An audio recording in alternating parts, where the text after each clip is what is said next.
동아시아 외환위기.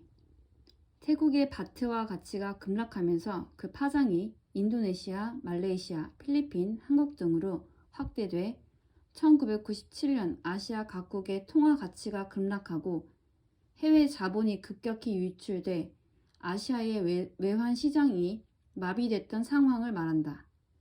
당시 아시아 국가들의 외환 위기가 발생하자 경기가 급격히 침체돼 실물 경제에도 심각한 문제가 발생했다.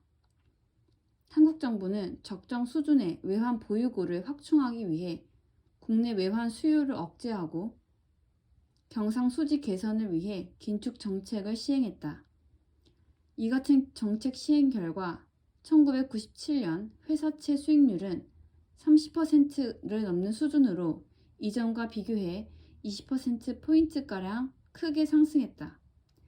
이 같은 높은 채권 금리로 인해 다수의 기업들이 파산하고 실업이 급격히 증가했다. 사후적으로 국제통화기금의 정책 권고는 한국에 적합하지 않았고 지나친 사회적 비용을 초래했다는 비판을 받기도 했다.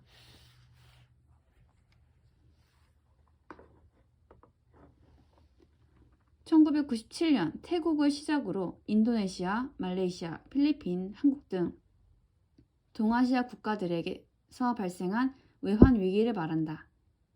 1997년 중반 이후 태국의 바트와 가치가 고정 환율제도 포기의 영향으로 폭락하고 그 여파로 인도네시아, 필리핀, 말레이시아의 통화 가치가 급락한 데 이어 11월에는 한국이 환율 급등 및 외화 유동성 부족에 직면하는 등 동아시아 국가들은 외환시장 마비, 급격한 자본 유출 등으로 큰 어려움을 겪었다.